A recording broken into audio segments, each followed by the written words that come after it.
رب اشرح لي صدري ويسر لي من أمري واحلل عقدة من لساني يفقهوا قولي. الله لا إله إلا هو الحي القيوم لا تأخذه سنة ولا نوم له ما في السماوات وما في الأرض من ذا الذي يشفع عنده إلا بإذنه يعلم ما بين أيديهم وما خلفهم ولا يحيطون بشيء من علمه إلا بما شاء وسع كرسيه السماوات والأرض ولا يؤوده حفظهما وهو العلي العظيم. صدق الله العظيم. So this video, I was just chatting with somebody. Sometimes I used to just copy chats and paste them and remove the other person's name just so nobody knows and harasses them and stuff like that. Uh, Somebody was talking to me about this, so I told them something, and so now I have to make this video to talk about why I told you guys that.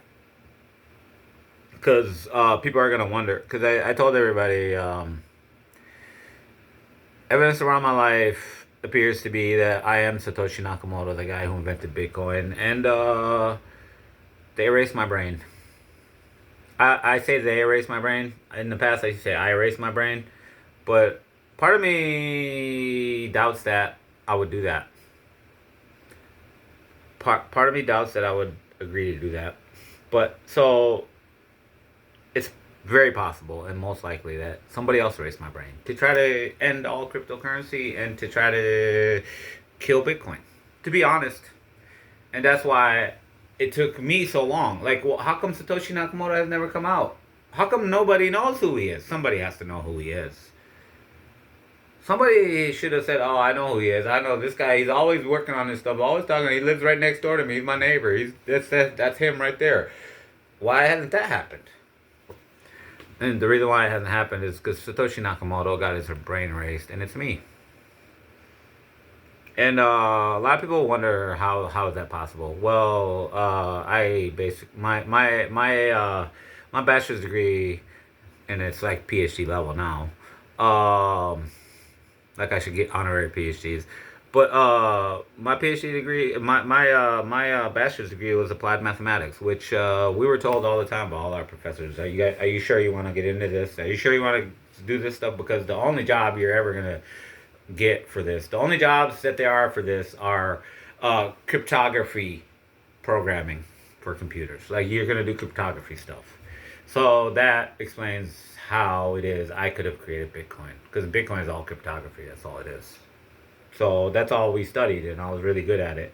And that adds more evidence to the whole thing about me breaking my brain being erased. Because I honestly, like, those are my last 2 years of college, and I swear to Allah, I can tell you all right now, I keep thinking about it all the time. What do you remember about cryptography? And it's like, oh man, I can't even name one thing. I can't. I can't remember anything. I remember everything from calculus. I remember everything from like physics. I remember all the original old stuff, but the stuff that was modern at that time, because let's say it was like 5 years old in my mind, so it's all the fresh new stuff. So I'm thinking like the way they erase my brain, they have a way to erase all the fresh new stuff, and not all the old stuff. Like I don't know exactly how they did it, but I think they did it. And then I talk about all the different kind of weird evidences, which are recurring memories, like stuff that you totally forgot is coming back. But the whole point of this video, is how easy it was for these people to do this to me, to try to take all that quote unquote money, Bitcoin, cryptocurrency, to end cryptocurrency. How easy it was for them to erase my brain and take that path, even though the plan didn't really work out.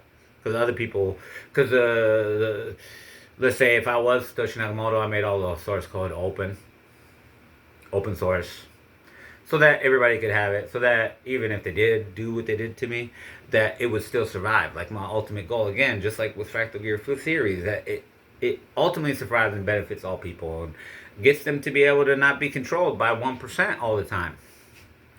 And when you look at it that way, if that was really my intention, obviously I can't tell you since my brain has been erased. If that was really my true intention, as it probably would be, most likely it would be, because all my intentions are for God. And it's just interesting to show how easy it is to completely erase the brain of Satoshi Nakamoto and try to delete all cryptocurrency. They probably didn't even spend $1 million to do that. But then $150 billion over 15 years, that's $10 billion a year, failed to delete me while I'm bringing El Tabut.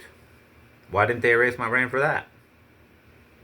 I think that's part of the significance of me telling people that I brought Bitcoin is to be like, look what they did to me, and look what they're trying to do, and look how that worked so easily, and this put them into bankruptcy for 10,000 years as a all third world nation. I'm talking about the whole entire West, because they were all in on it. They were all in on kill this guy, take all his stuff, and we'll own it, and we'll control the world with it and stuff like that.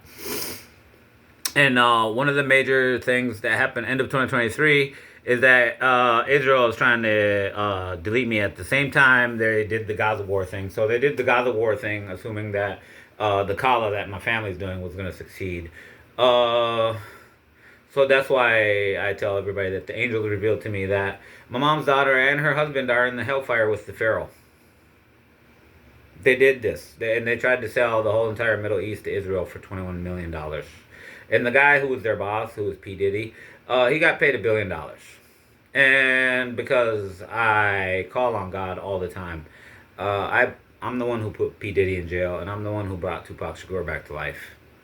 Like, Tupac Shakur is alive, and he didn't tell anybody he was alive. He's been hiding in Cuba for 30 years and collecting all data. And I feel like if he ever came back and started talking to the world, because he's recording everything these people are doing, he's going to say, yeah, they did the same thing that they tried to do to me to this last guy. He's the most recent guy. His name is Sharif. He's an inventor. He's worth a lot of money, and they're trying to kill him and take all his money.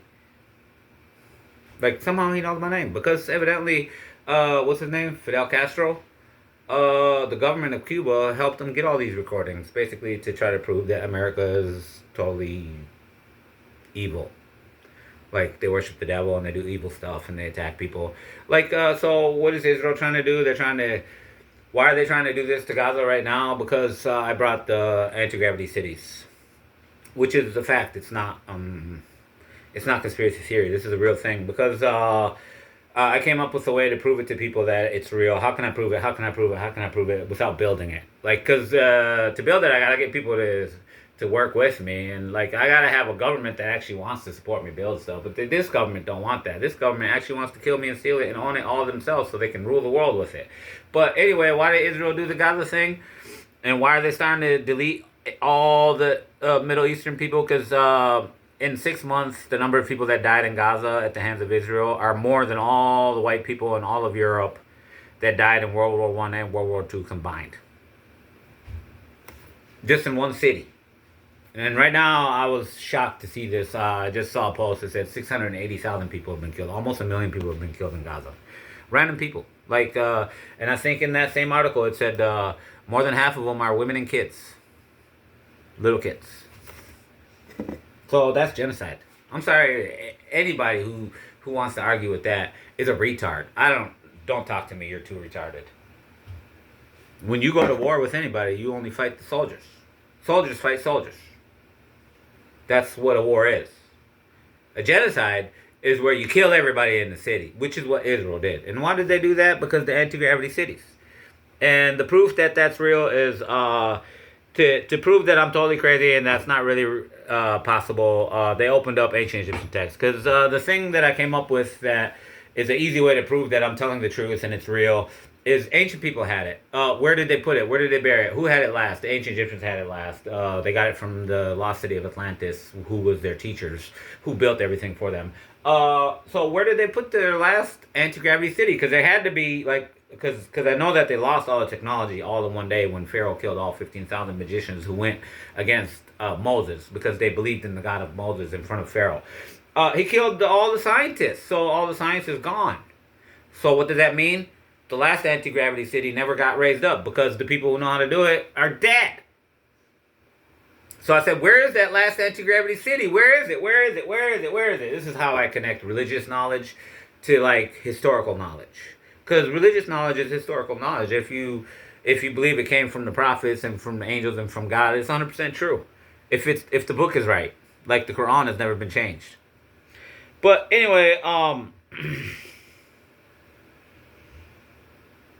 why are they doing this? Because the anti-gravity city technology does something that makes the deserts very, very valuable. I told them there's an anti-gravity city buried underneath the Sphinx in Egypt. I figured it out from text, and from the knowledge of fractal gear field theory, and from the text, and connecting those two parts together, and like, oh, okay, this and this and this. Oh, they had anti-gravity. Oh, they would have had an anti-gravity city to create shade in the desert, so it wouldn't have to be so hot all the time. Like, and then you can catch rain with it. It's an artificial cloud. It's an artificial cloud. So anyway, I figured out where would they put it. Where would they have put it? And right away, because the Sphinx used to be a lion, and if you know Arabic language and culture, you know that lion is asad, which comes from the word sedda, which is a blockage. So, like, in other words, if there's a lion over there, that's a blockage. You don't go over there because there's lions over there. So a lion is protecting something very, very, very valuable. So since I know the Sphinx is a lion, I'm like, oh, there's something very valuable underneath the Sphinx. What would they have to put underneath the Sphinx, underneath the ground like that? Huh? Oh, anti-gravity city. That's where it is. That's where the last one is. I know it now because I know this piece, and I know I should get all this evidence and bring it all together, but I don't need to because it's already been found. Because they opened up a book that they had for 100 years, ancient Egyptian text written by the government. They couldn't open it because they thought they didn't have a way to open it without destroying the whole book. So a guy came and said, I can open it without destroying it, and I can read everything in it. So he read in it, and on one page it says, there is an anti-gravity city buried underneath the Sphinx, and whoever reveals to you that it exists there, and he knows how to raise it, is the smartest human being who has ever existed. And you got to keep in mind that people, they opened up this book just to read it, just to prove I'm the dumbest human being who has ever existed. Because their bosses have been telling them that exact same phrase, that I'm the smartest human being who ever existed. For like 15 years, they've been being told this. So they just want to open up this book and say, see, he's an idiot. He's a total idiot. You guys think he's so smart, he's an idiot. And then when they open up the book, it basically says what their bosses have been telling them for 15 years. That I'm the smartest human being who has ever existed. Allah knows best. I don't all the way agree with all that. I totally don't agree with that. I don't. But how I understand it is what they're saying is this guy is serious. He figured out some serious stuff. Pay attention to him, take care of him, and like he's gonna help you figure out a bunch of stuff that you need to know. That's kind of how I understand it. So, but anyway, that's why I told everybody I'm Satoshi Nakamoto, because I've known it for so long. And every time I talk about it, I don't like talking about it because every time I talk about it, I have to start giving people evidence and start telling them why I believe this. But like in the beginning, I started with Bitcoin 2012. When I first heard it on the radio, I was like, I gotta know what that is. That's the real money. I gotta get on that. And I'm already an open source programming guy. And I distribute all my code to everybody, my open source code. So as soon as I started getting into the code, I downloaded all the versions, everything. Like I was like addicted to it, like only a person who actually made it would do. To be honest. And the thing that made me feel crazy is like, how come I understand everything in this code and I never had to research any of this code? Like I don't even understand this code. Like I didn't even understand what they're actually really doing really all the way, but like I could understand everything in the code. Like, oh, okay, I get that. Okay. And the whole thing that bugged me all the time is like, dang, dude, why do you understand this so well? This is so weird because you've been programming forever. You have to like make a book this fat with all the code in it. You got to study the book and like make notes and like figure all that out. And you're studying for like 2 weeks to understand the code just to make one line of change. What the heck, man? How are you like in this? Like you know everything from top to bottom. How is this possible? Like that's the kind of stuff that I went through. That kind of like, oh, this is making me feel weird, really weird. I don't know why this is. Maybe I'm destined to do this. Maybe God made it easy for me. That's kind of the way I think. And then as I'm going on into it and I'm looking at the code, I'm like, why does this code look like exactly the way I write code? And this one. And this one. Why does all this look like I wrote it? And those two things literally, oh man, they hurt my head so much. Like for like as long as Bitcoin has been alive since 2012, it hurt my brain so much. And then memories started to come back. A lot of memories. And other memories that were actually erased because they did brain erasure on me. So a lot of memories started to come back. But like some of the brain eraser stuff, which really bugs me even to this day. And I tell people, this is how you know, I know somebody did something to my brain. This is not right. For example, up until the age of 5, my best friend in life, in the whole world, even to this day, I read Surah Fatiha for him every day. It's my grandfather. And for some reason, I somehow, and it confused me to no end. I'm like, what is going on? What did Grandpa look like? I don't know what Grandpa looked like. Oh, what is going on? I think I'm getting what's that disease where people forget stuff. I really felt so sad that I can't remember my own grandpa because literally he's my best friend in the whole world, and he's the only person who ever died that I cried for. The only person. I didn't even cry for my grandma or my dad. I didn't cry for a lot of people, but for my grandpa, I cried so much because I was in America, far away from him, and I kept thinking, when am I ever gonna get to go back and see him again? And then he died, and then I cried so bad. I'm never gonna see my grandpa again,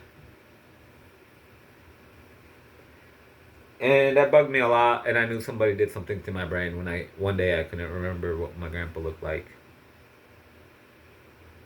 I knew right away that they did something to my brain. Me and my grandpa were like this. Like I tell people, I read Fatiha for him every night. Sometimes I have to read Fatiha also for my dad at the same time because I always know my dad's there. My dad would be upset too if I only read Fatiha for my grandfather because he was the one who taught me about religion. He's the one who first made me ihfaz the Quran and memorize the Quran. And I tell people all the time that according to old Qadis, Quran teachers in Egypt, they're old. They're like, right now, they would be 70 years or older, which people in Egypt don't really live that long because it's not really healthy and in their third world and stuff. But they would have to be 70 years old. So they were 20 years old when I was like a little kid. And then they would come and watch me. So they knew. And then they told me. They said, you memorized half of Quran with Qira'at before you could speak. Don't you know about this? And I'm like, no, I didn't know. And then that's when I started figuring out that my family immigrated to America to get me away from that because there's Islamophobia. And and then the scholar said something like, "What have you done today? We always believed that you were gonna do great things. Uh, what have you done now?" And I couldn't explain, and he made me feel sad, like feeling like a failure. So I had to tell him. I said, "Oh, I came up with this science. It's called fractal gear field theory. It's El Tabut." And he said, "Oh, really?" And he's a Qari. He's a Quran person. He knows what El Tabut is. He's like, "Oh, really? Oh, I believe you. I am so happy to hear this. I'm so happy to hear from you. Like that you did what you're supposed to do, and this and that." And at that moment, as he's telling me, he looked like he was gonna cry just for seeing me before he even talked. And after he talked to me and said all that, expecting all these great things from me, as soon as I walked away, as soon as I walked out the door, I immediately started crying. Immediately. I felt like I let him down.